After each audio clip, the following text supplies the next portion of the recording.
edge. We're now joined by Fox Sports NFL analyst Michael Vick. Michael, who wins, Kansas City or Tampa?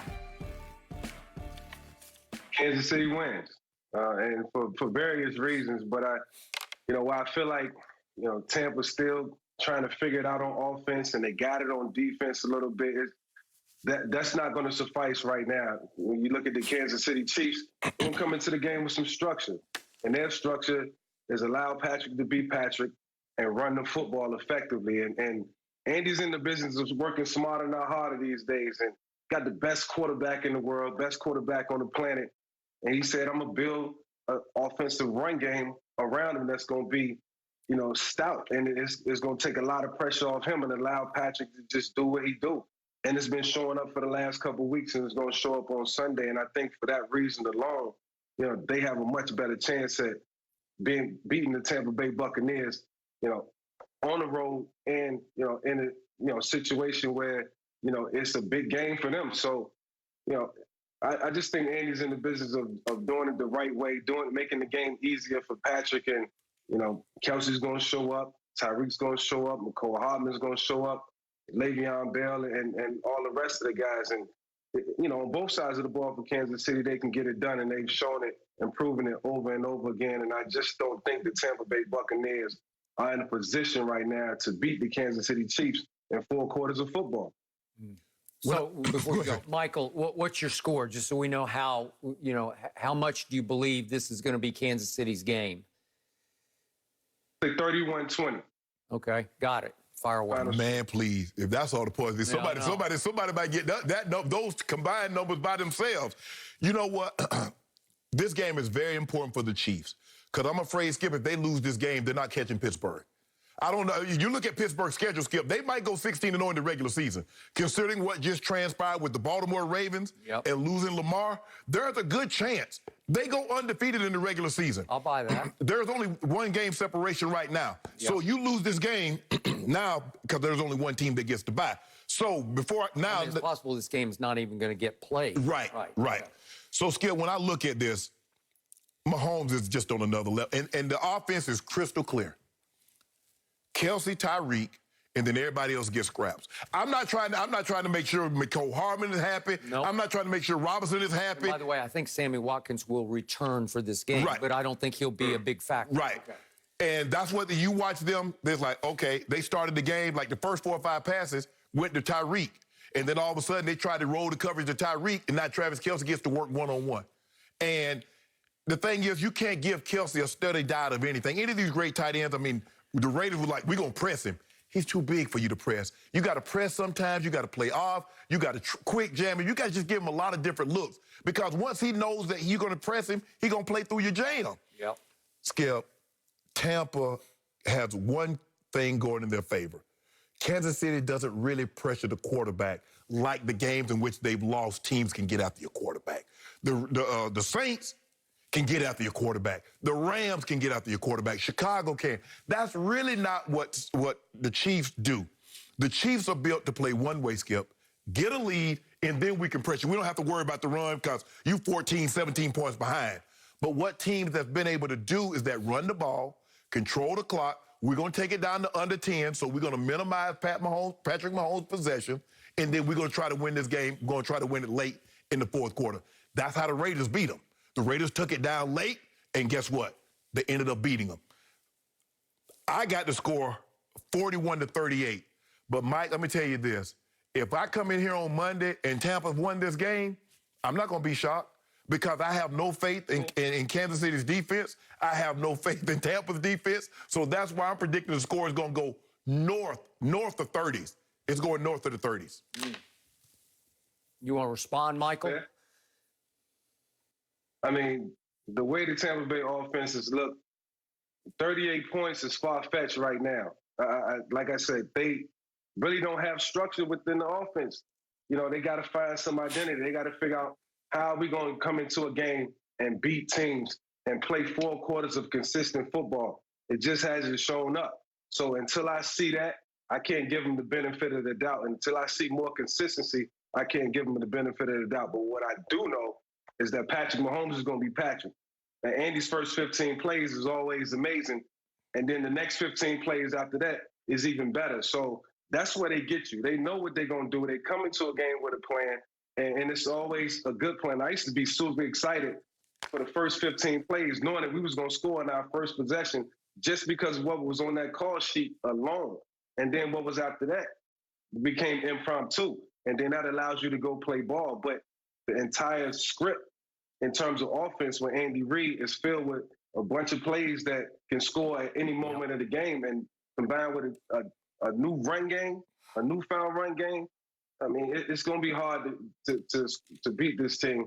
They're going to score a lot of points, and I just don't know if the Bucs defense can sustain for 4 quarters with this offense. The reason I am so fearful of everything Michael Vick just said is that he obviously played for Andy Reid, and he knows what that script looks like. And I'm sure Patrick Mahomes is salivating at the opportunity to execute that script and then execute the Tampa Bay Buccaneers. I can only imagine what that looked like. Yep. Okay, so here's my gut feeling. My heart says Brady, 38-35, and I'm going to roll with my heart. I'm going to stick with it. But my head is screaming back at my heart, timeout, because it feels like, it smells like Patrick Mahomes is going to put up at least, I got 42, you got 41, and it feels like 42-38. And maybe, as Michael Vick suggests, I'm giving Brady and the offense way too much credit. But as Shannon keeps pointing out, if you do keep Brady clean, he can still play and score at a high level. We've seen it happen again and again, even this year in Tampa Bay. We saw what he did at Carolina. We saw what he did at Las Vegas. We saw what he did to the Chargers after they were up 24-7. If you can't get any heat on him, he will pick you apart to pieces. And that will be short and long occasionally, because there's some no risk it, no biscuit throws, especially in the first half of this season when they got to 6-2. My problem is, as they arrived at 6-2, 2 things didn't arrive with them. Number one, the defense didn't come along for the ride, because against New Orleans and then against the Rams in 2 home primetime games, the defense was horrendously bad, pathetically bad, shockingly bad. I'm a big Todd Bowles fan, but nothing worked. They never even slowed down Drew Brees, and he had 420 yards of offense. They never really slowed down Jared Goff and obviously Sean McVay's play calling, because they had 413 yards of offense. What does Todd Bowles do at his very best? He blitzes you silly. And what does Patrick Mahomes do at the highest level? He beats blitzes. He eats them for lunch and dinner. His QBR against blitzes this year is 98. Patrick Mahomes, 98. That means he's barely missed a throw against a blitz. So is Todd Bowles going to say, I do what I do? Or is he going to just sit back and say, I guess we got to go slow death here and just hope he doesn't pick us to pieces? I don't know. And by the way, Jamel Dean, I know he's young, but he's been a playmaker for them. He was the one who picked off Aaron Rodgers. Yep. Pick sixed him. Did he have the pick? I think he did. He did. He had the pick six. The point is, he's out with a concussion, and they haven't listed him completely out, but I'm pretty sure he's not going to play because he didn't practice all week. So now you're down a starting corner against Patrick Mahomes, and you know Patrick's going to want to put on a show against the GOAT, because they got like a friendly rivalry going. Of course. Okay, I got it. So do I love this? I wouldn't bet 1 drop of Diet Mountain Dew on this game, because I'm going to watch it with one eye closed, because I think it's going to be high scoring and crazy. And if Michael's right, remember the over-under is 56.5. Yeah. Michael's got it going under the No, ain't no way. Wow. I mean, because Patrick Mahomes is capable of getting 50 by himself. He's capable. I do see it being a tough. I mean, I see it being a good game. I see it being a closer game than what you guys may think. But at the end of the day, if the Tampa Bay Buccaneers can't generate offense, and it's a lot of 3-and-outs, and they give Patrick Mahomes a lot of opportunity to score touchdowns, then those touchdowns will be scored. And, you know, while I do feel like the Tampa Bay Buccaneers defense has performed at times this year, there's been a lot of 3-and-outs on the other side of the ball, and those guys, they get tired. You know, they play emotional football as well, and, you know, it's easy, you know, to feel like things are not going well when they really aren't.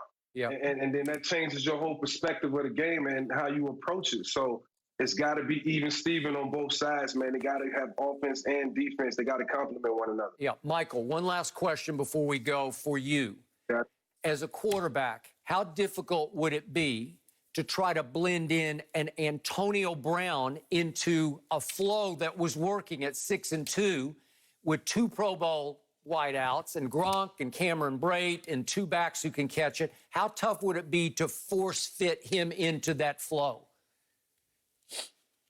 It's not tough at all to force him into the flow.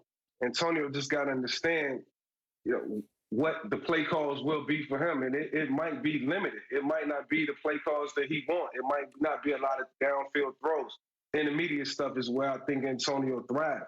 And he's got to lean on that and not try to do too much. So keep it simple, and it's got to be collective and team effort all the way through for this team, and no egos, as far as moving forward. That's what's going to lead to the success of the Tampa Bay Buccaneers. Well, they know, Tom Brady knows that if I don't get the ball to Antonio early, I'm going to lose him. He's too emotional. If you think about it, when he comes into the game, Skip, what do? They throw him the ball almost immediately. They do. Because Tom knows he's too emotional, and if I don't get him the ball early, I'm going to lose him. Or he's going to make big trouble. Tom too old and too accomplished to be thinking that way. Oh, well, you ain't thinking that way. Well, this is going to be a fun one in the game I have circled on Sunday. But, Michael, stick around because can the Cowboys pinpoint their loss to a